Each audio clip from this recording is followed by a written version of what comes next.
One of the keys to being an effective shooter and sportsman is practice. For us, that meant we needed to build a shooting range that was both close and convenient. Stay tuned to see how we built this shooting range at home so we can practice as often as we want.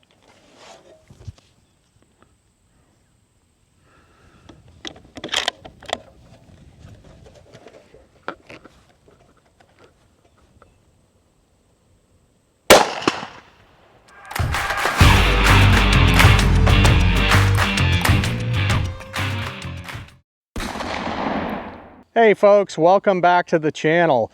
So today we're tackling a project that we've wanted to do for a while here, and that is moving our shooting range.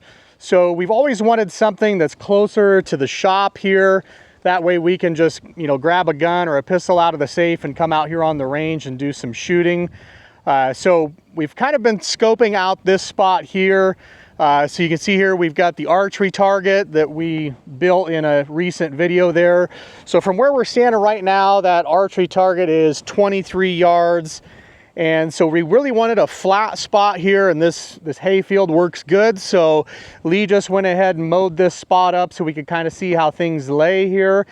And we've done some range finding, and if you look clear down here, there is about an 8 to 10 foot tree stump that we cut off there. And that tree stump right now is about 106 yards from where we're standing. So the thought process being, we can eventually set up our shooting bench and things here, but really to anchor our shooting range, what we want to do is get a backstop built down there by that tree stump that will kind of serve as our 100-yard anchor point. So once we get that built and our targets and stuff set up in front of it, then we can back off and measure our shooting table to exactly 100 yards back here. And then once that's set, we can start setting targets in steel at like 50 yards, 75 yards. We've even got a spot scoped out there where we can get a 200-yard steel gong without a problem. So now that we kind of see how things are gonna lay, we're gonna go down there from the tree stump and kind of scope things out and look back up here. So stay with us. Okay, so we are now down here at this tree stump that we saw in the last clip. So this was a big ash tree that died on us, and when we were cutting it down, I thought this would make a great spot to tie into for the shooting backstop. So yeah, this is a good hardwood tree. John's climbed up on it here. It's about 8 foot tall.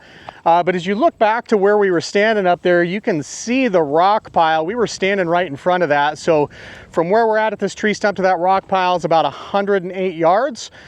So by the time we get a backstop built here and we have our shooting table set in front of that rock pile, we should be just about perfect for a finished product of 100 yards there. And the mowed strip works good here. So you've got a clear flat path going down to the targets. That was one of the things we wanted to accomplish too, something so we could easily drive like a four-wheeler, a side-by-side, or even a pickup up here to set targets, look at shots, those kinds of things. And as far as behind the backstop here, this is all just a wood lot, and we're in a very rural agricultural area, so there's no other houses or structures anywhere behind here. But we still think it's going to be a good idea to build a backstop here for our long-term shooting range. So we came into some electrical power poles from a recent project in the area, used ones that got taken out. So our thought process is we're gonna go scope those out here in just a little bit and start cutting them down to size. And I'm not sure how it's all gonna fit in here yet, like how close we can tie into this with the root system. But the idea being we're gonna build some sort of a wooden structure here. It might be like a V-shaped wing wall here to act as our backstop from up there. So that's what we're gonna do next. Stay with us.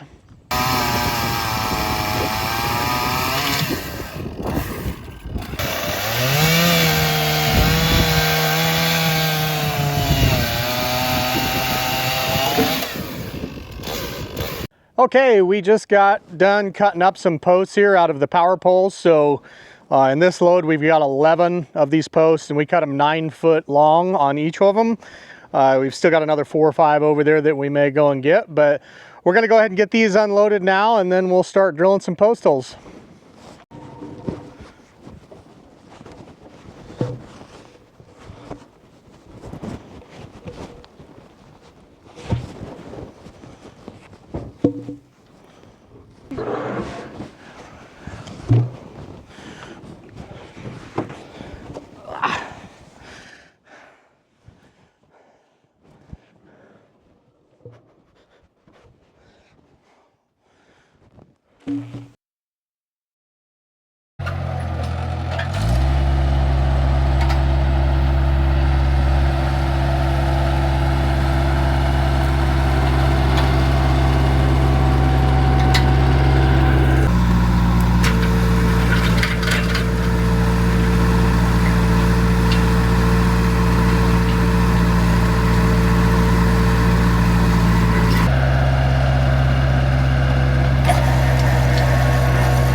All right, we just got done setting the poles for the backstop here. We ended up using 15 of those 9-foot poles. So we kind of have 7 in a straight line here, and then kind of a wing wall that comes off of each corner with 4 more there. So we ended up using 15 total. We ended up not being able to tie into that tree stump that's just immediately behind here. We just were not able to get a post hole dug close enough to that with the roots and things, so we just kind of had to step forward in front of that a few feet. The ground is incredibly hard here though. So right now the poles, you know, these were 9-foot poles, so there's probably about 6.5 foot sticking out. Super solid, happy with how that turned out. We would have gotten some more video of us finishing the trench and getting the pole set, but it's about 95 degrees out and the camera was overheating, so we weren't able to get any more video there. And we're feeling the heat too. We're hot and tired and ready to go sit in the air conditioning. So that's it for today. We're gonna call it a wrap for there. All right, we came back out here this morning. Luckily it's a lot cooler today than it was yesterday. We started getting some targets set up down here on the new 100-yard backstop. We knew we wanted some steel gongs at this range, so we went ahead and put in 1 T-post and the target cross brace that sits on top of that. We've got 2 1/2-inch AR 500 gongs that we painted orange, and then this 1 big 3/4-inch steel gong here. That one's actually rated for 50 BMG, so it is really heavy, which is why we have it mounted on the center. If it was on either end, it would really throw things out of balance there. But we've got plenty of room around all the gongs for any missed shots. But we still wanted to keep a big portion of this backstop open, like on the right side here, so we could set up paper targets for sighting in rifles and things like that. So this particular target, it's just got a steel base down here, and you can use either standard 1x material or 2x to build your uprights. So Lee can just slide that out to show you what it looks like. So if you come in here and check this out, this target, it's just got pockets in here, so those 1x's slid in there. You could slide 2x4s in there. It's got holes so you could stake it down into the ground, but it works well. It's stable enough on the ground that it's not going to blow over, especially with the backstop blocking the wind here. I will drop a link to that target base in the description. It's about 35 bucks on Amazon, but it works well because you could throw it in the back of your pickup and take it with you if you needed to.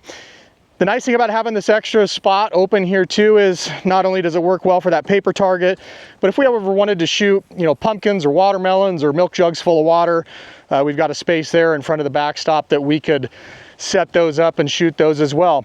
So all in all, pretty happy with how things came out here. It looks pretty good. So I think we're going to set up a couple more gongs at 50 yards. So stay with us.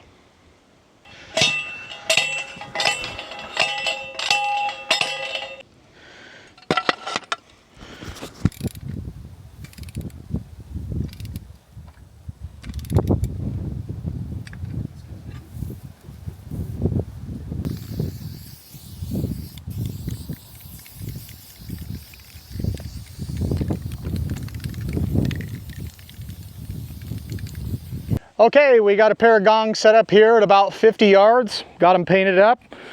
Looking good. We're going to move on to the next one.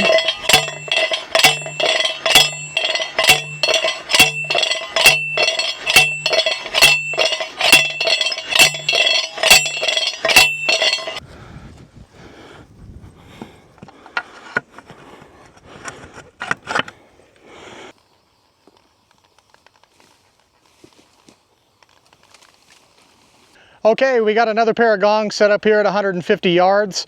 We had to set this one a little bit higher because we're kind of in a dip or a low spot here in the hayfield. So from the vantage point of the shooting bench, we just needed these targets set a little bit higher, but looks pretty good. We will take you back up to where the shooting bench will be and give you a look at the whole range looking back this way. Okay, so we are back up here at the bench. We use the rangefinder so we could make sure we put our bench at yard 0 here. And you can see looking down range, we've got 3 sets of steel. So the first pair of gongs is set here at 50 yards. And then we got the triple set at the 100-yard backstop.